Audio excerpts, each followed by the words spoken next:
감사합니다. 오늘도 우리에게 주신 복된 날, 이 날이 우리에게 은혜의 날이 되게 하시고 우리의 심령을 새롭게 하고 은혜롭게 하는 복 있는 날이 되게 하옵소서. 성령께서 우리 사랑하는 성도님들 생각과 마음을 이 시간 주장해 주실 줄 믿사옵고 사랑 많으신 우리 구주 예수 그리스도의 이름으로 기도드리옵나이다. 아멘. 카운트다운이라는 이야기를 아십니까? 정해진 시간을 향해 역으로 계산해 가는 것을 말합니다. 로켓을 발사할 때 우리는 역으로 계산을 해 나가지요. 우리가 송구영신 예배를 드리면서도 새해 시작을 역으로 계산해 나간 그걸 카운트다운이라고 합니다.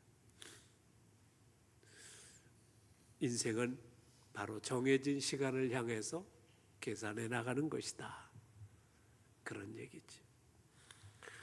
랜디 포시라는 분을 여러분 아십니까?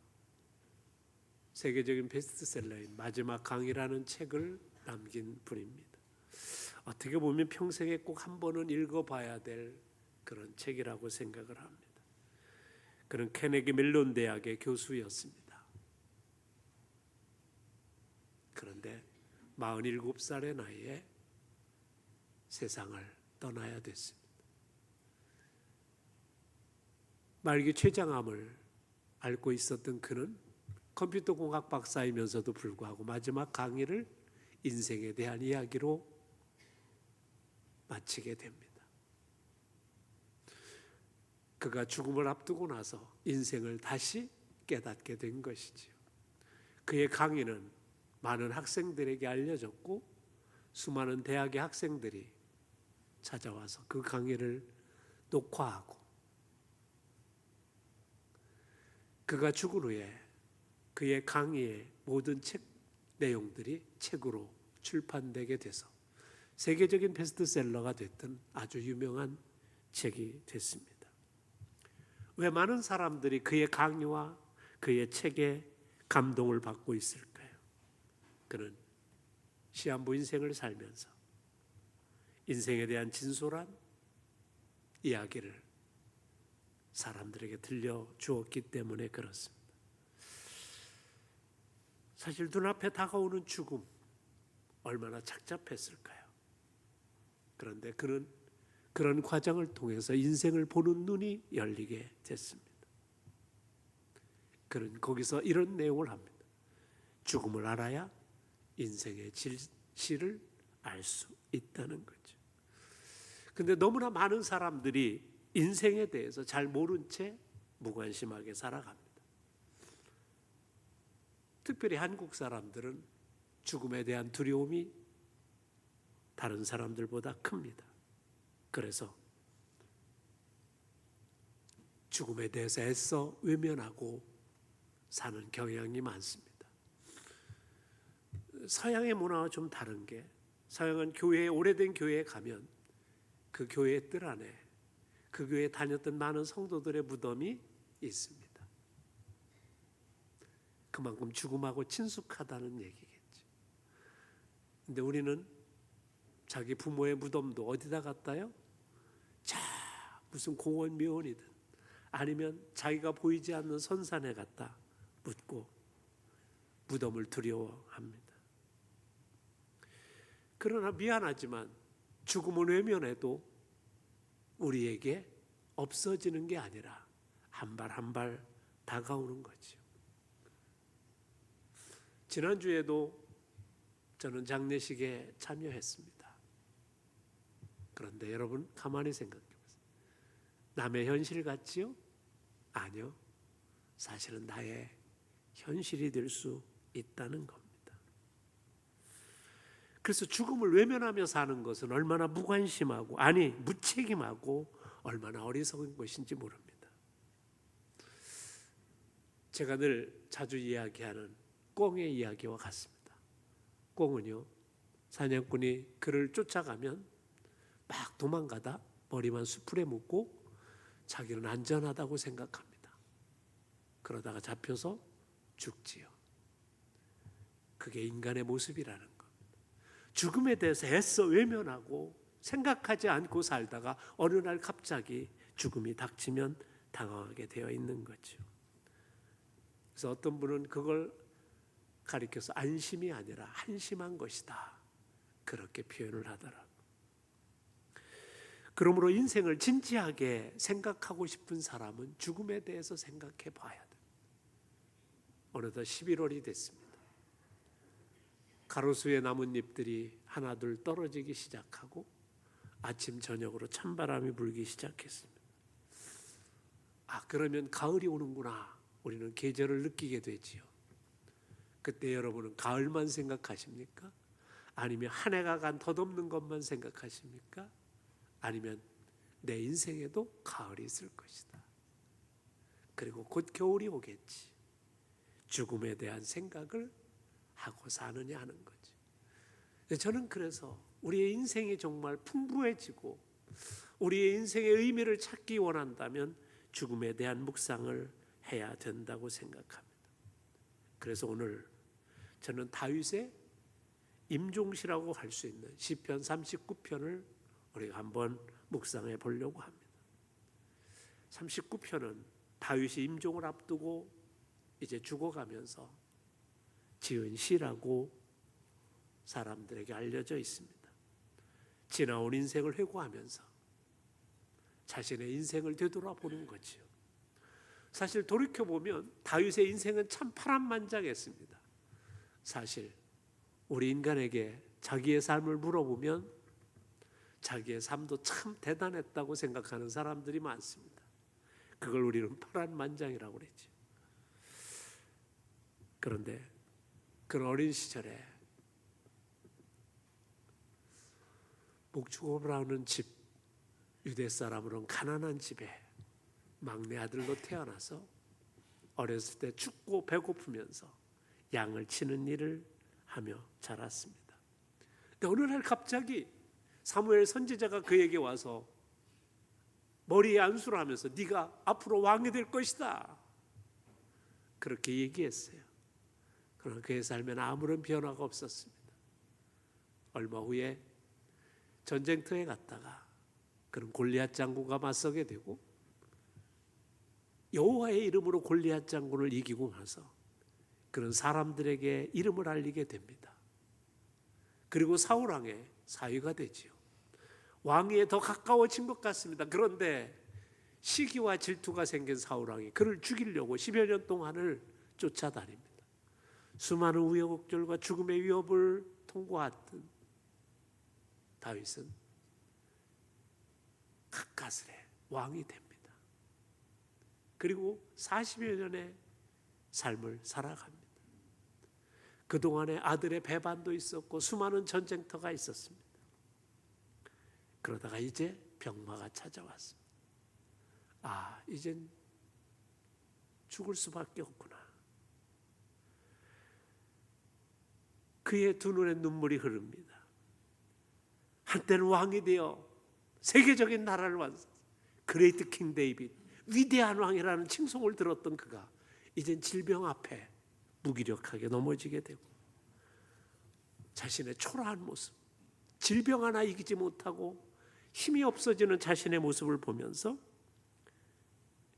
인생을 바라보면서 오늘의 시를 쓴 거죠. 다윗은 이게 인생의 진실임을 우리에게 얘기하고 있습니다. 그러면서 다윗은 인생이 얼마나 짧은 것인가, 그것을 아는 것이 인생의 본질을 아는 것이라고 우리에게 들려주고 있습니다. 5절에 보면 주께서 나의 날을 한 뼘 길이만큼 되게 하시매 나의 인생이 주 앞에 없는 것 같사오니 사람은 그가 든든히 서 있을 때에도 진실로 모두가 허사뿐이니이다. 한마디로 우리의 인생이 너무 짧다는 것, 즉 인생무상이라는 거지. 한 뼘 길이란 유대 사람들이 표현할 때 가장 짧은 길이를 표현하는 것입니다. 그러니까 인생이 그만큼 허무하고 짧은 것이라는 거죠. 베드로서에 보면 그런 고백을 합니다. 베드로전서 1장에 보면 그러므로 모든 육체는 풀과 같고 그 모든 영광은 풀의 꽃과 같으니 풀은 마르고 꽃은 떨어지되. 어제 저는 코스모스 씨를 받았습니다. 저희 집 앞에 코스모스가 예쁘게 펴 있는데 이제는 다 져버리고 씨가 되어 초라한 모습으로 돼 있습니다. 그래서 저는 그릇을 갖다가 코스모스 씨를 받아보면서 이젠 뽑아버릴 때가 됐다.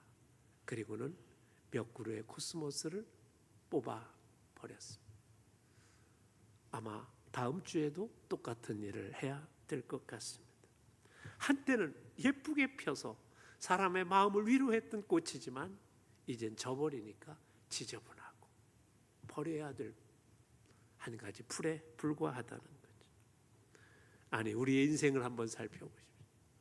엊그제 2025년도 송구영신 예배를 드리고 새해를 새롭게 시작했는데 벌써 10개월이 지나가고 11월에 둘째 주를 맞이했습니다. 인생이 왜 이렇게 빠른가? 그것을 느끼지 못한다면 그것은 요즘 말로 해서 사람이 아니웨이다 라는 표현일 거예요. 빌리 그레이엄 목사는 인생의 시간을 그렇게 분류했습니다.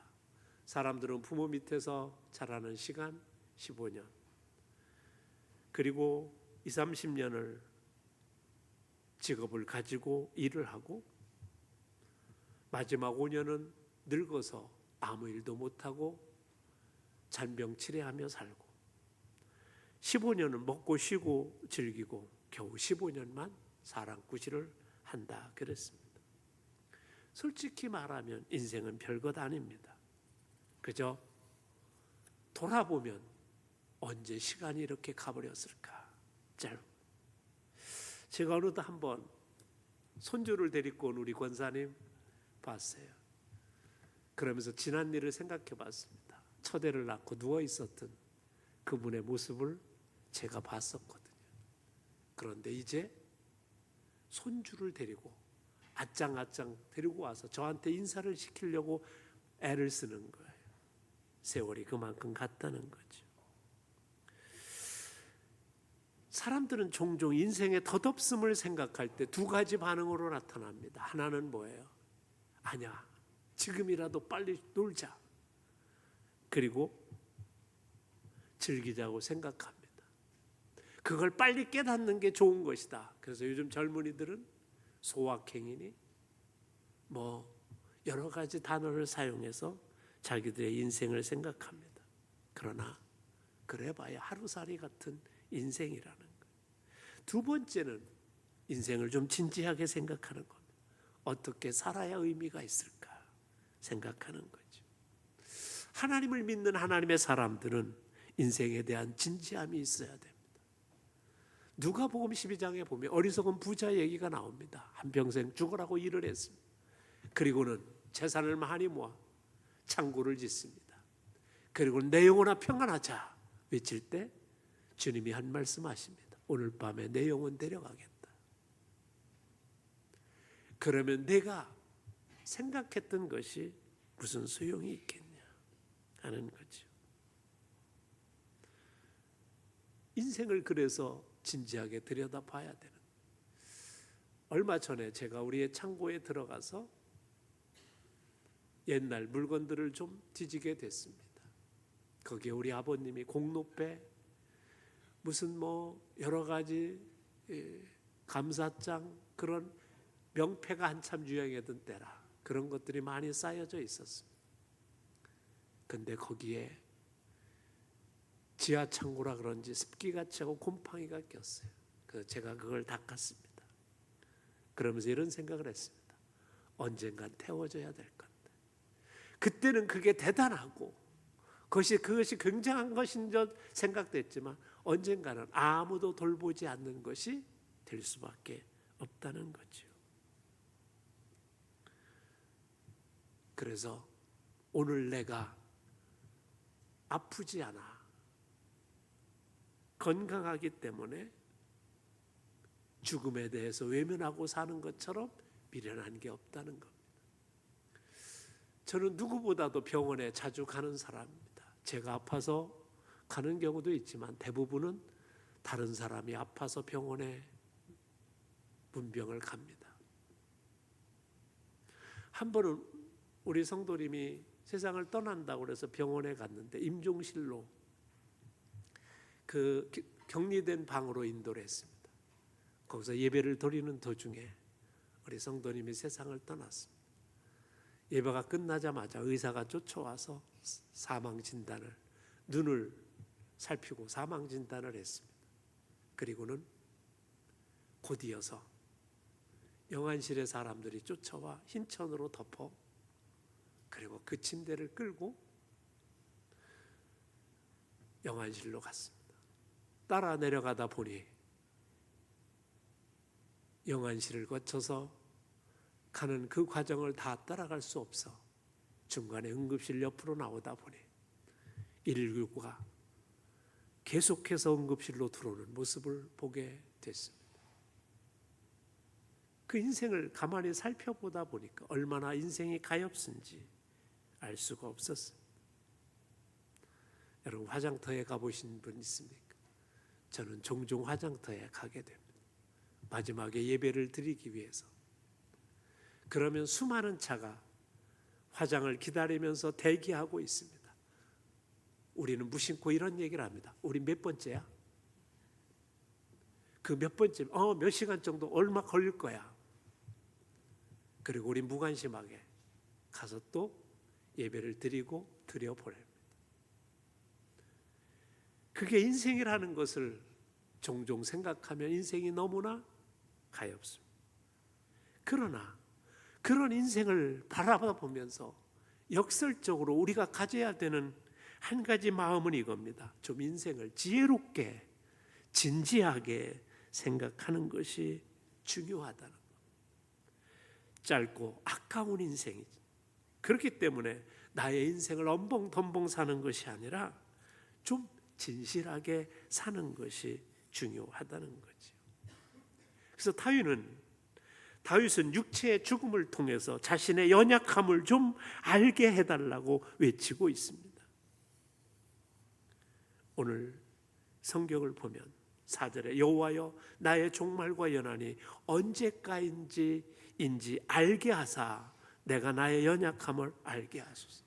이 말은 뭐냐면 내 인생을 좀 카운트다운 할 수 있는 마음을 내게 줘서 인생이 언제 끝날 것인가에 대한 느낌을 좀 갖고 그런 감정을 가짐으로 말미암아 인생을 좀 진지하게 살 수 있도록 나의 연약함을 좀 알게 해달라. 여러분, 지혜로운 인생이 뭐예요? 바로 이거라는 거죠. 내 인생을 계산할 수 있고 그래서 내 인생을 어떻게 사는 게 복된 것인지를 생각하는 것, 이게 지혜로운 삶이라는 것. 그래서 모세는 이런 기도를 합니다.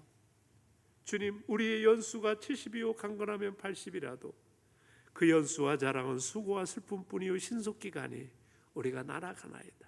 그러니 우리에게 우리 날 계수함을 가르쳐 주셔서 지혜로운 마음을 얻게 해달라. 그러니까 모세는 뭐라고 얘기해요? 우리의 인생을 카운트다운 할 수 있는 그 감동과 그 지혜를 가져야 우리는 지혜로운 자가 된다는 거예요. 여러분, 로켓들을 발사할 때 어디서부터세요? 10, 9, 8 줄을 나중에 1, 3, 2, 1 하면 뭐예요? 발사. 이걸 계산할 수 있으면 그 사람은 지혜로운 사람이라는. 솔직히 인생은 우리에게 늘 수수께끼입니다. 죽음이라는 것이 있기 때문에 그렇습니다. 근데 이 죽음은 우리에게 큰 의미를 줍니다. 제가 오래전에 교통사고를 당한 적이 있습니다. 한 5, 6m 되는 언덕에서 차가 두세 번 굴러서 바닥으로 떨어졌습니다. 무슨 생각이 날 것 같아요? 딱 한 생각밖에 안 나더라고요. 아, 이렇게 죽는 거는. 그 생각 하고 나니까 땅에 떨어지더라고. 아, 이렇게 죽는 것이구나. 그때 조금만 치명적이었으면 아마 저는 주님 앞에 갔을 겁니다. 이걸 아는 게 지혜라는 거예요. 어떤 사람이 그래서 이런 얘기가 있지요. 생명보험을 들러 갔다가 따져보니까 보험액이 너무 비싸. 그래가지고 다음에 들어야 되겠다. 그리고 차를 타고 오다가 교통사고로 세상을 떠났다는 거예요. 만약에 알았으면 그렇게 하지 않았을 거예요. 그래서 아주 중요합니다. 오늘 우리는 무사하기만 바랄 것이 아니라 우리가 죽음을 준비된 사람으로 맞이할 수 있게 해달라고 기도할 줄 아는 지혜를 가진 사람이 되어야 된다는 거죠. 오늘 본문에서 다윗은 인생의 본질을 모르는 사람, 인생의 카운트다운을 계산할 줄 모르는 사람을 향해서 신랄하게 비난합니다. 6절에 가서 보십니다. 진실로 각 사람은 그림자같이 다니고 헛된 일로 소란하며 재물을 쌓으나 누가 거둘는지 알지 못하는 자이다. 제가 한 번 더 붙이면 알지 못하는 바보들이다. 그렇게 표현할 수 있을 겁니다. 여기서 그림자라는 단어는 허상이라는 단어와 같습니다. 각 사람은 허상을 쫓아다닌다는 거예요. 내가 이 돈만 모으면 내 인생이 행복할 것 같고, 그래서 목표점을 잡고 내가 이 명예를 얻으면 내 인생이 좀 사람들 앞에 의시될 수 있을 것 같고, 그렇게 살아가는 인생이지만 그것이 의미가 없다는 것을 아는 것, 그것이 지혜요. 그걸 모르면서 그걸 쫓아가는, 오늘도 쫓아가는 사람은 어리석은 것이라는 거죠. 죽음을 한번 경험해 본 사람은 다른. 옛날에 어느 한 젊은 사형수가 있었다고 그래요.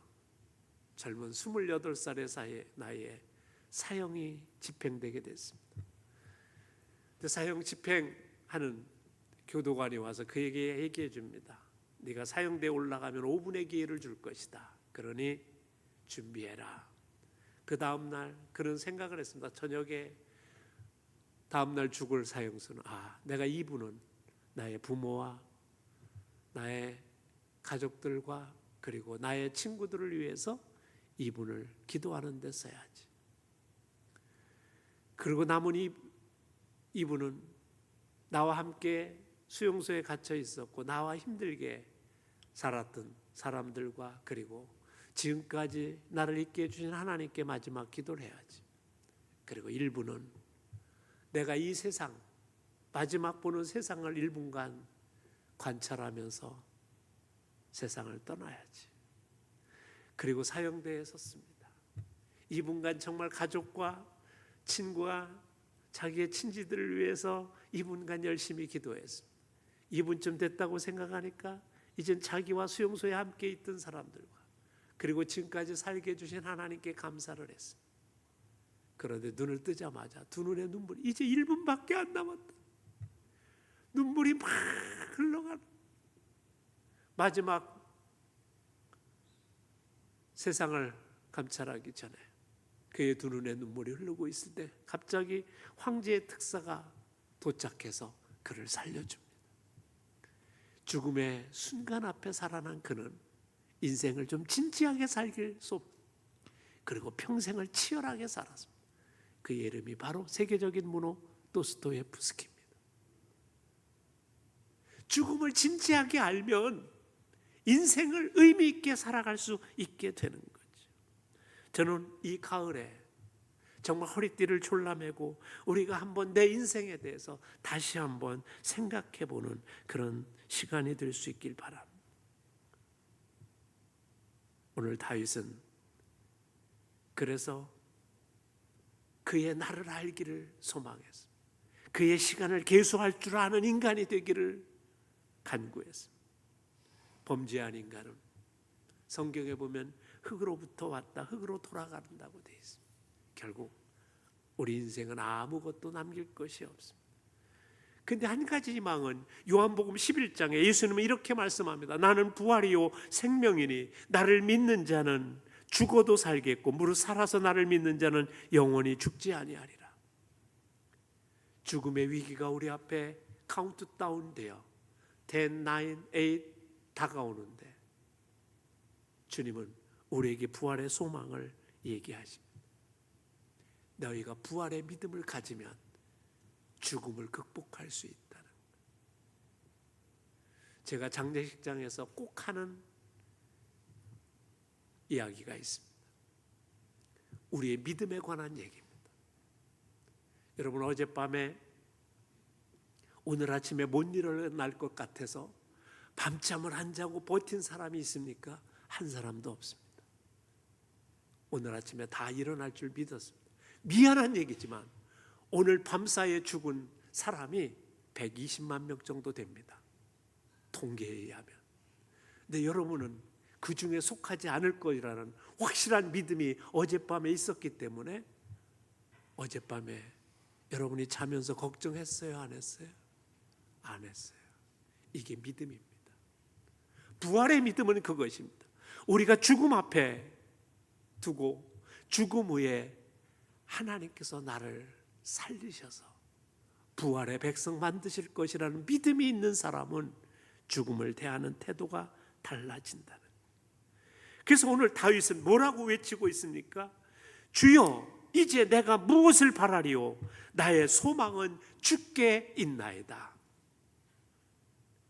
내가 바랄 것, 이 세상에 바랄 것 아무것도 없습니다. 그저 주님이 나의 생명 지켜주시고 나의 인생 지켜주시면 나는 그것으로 끝입니다. 다윗이 그렇게 고백할 수 있었던 게 뭐예요? 그게 믿음입니다. 그게 부활의 믿음인 거죠. 그러므로 우리가 남은 생을 어떻게 살아야 될까 진지하게 고민해야 될 한 가지 중요한 것은 흘러가는 이 세상에서 가지고 있는 나의 재화나 나의 시간을 미래를 위해서 영원한 하나님의 나라를 위해 사용할 수 있어야 된다는 거죠. 초대교회 감독인 오리겐은 그래서 이런 얘기를 했습니다. 그리스도인이 누구냐? 세상의 시간과 세상의 물질을 천국의 재화로 바꾸는 환전상이 돼야 된다. 우리가 가진 이 땅의 삶을 향해서 하나님은 이렇게 도전하시는 겁니다. 얘야, 세상의 재물에 목매이지 말고 세상의 시간의 흘러감을 후회하지 말며 그것을 통해서 하나님의 나라를 준비하는 자가 돼야 그게 의미가 있는 사람이 된다는 거지요. 사랑하는 성도 여러분, 이제 말씀을 마치려고 합니다. 가을이 깊어가고 있습니다. 한 해의 마지막이 카운트다운이 들어갔습니다. 이제 여러분 생각해 보세요. 이제 불과 40여 일이 지나면, 아니 50일 정도 지나면 이제 우리는 다시 못 볼 2025년도가 지나가. 그렇다면 이제 인생의 카운트다운도 시작할 때가 됐다는 생각을 해야 된다는 거죠. 계절의 분주함을 한번 잠깐 멈추고 일상의 모든 것을 멈추고 오늘 한번 다윗이 그렇게 마지막 순간에 외쳤던 임종시인 시편 39편을 묵상해 보시길 바랍니다. 외면하지 말고 내게 한 걸음 한 걸음 다가오는 인생의 죽음을 다시 한번 묵상함으로 인생을 지혜롭게 사는 길이 어떤 길인가를 좀 생각할 수 있는 귀한 가을이 되었으면 좋겠습니다. 그리고 우리의 모두 단 한 번뿐인 인생을 후회 없는 인생, 의미 있는 인생, 아름답고 복된 인생 살아갈 수 있는 여러분이 되시길 주님의 이름으로 축복합니다.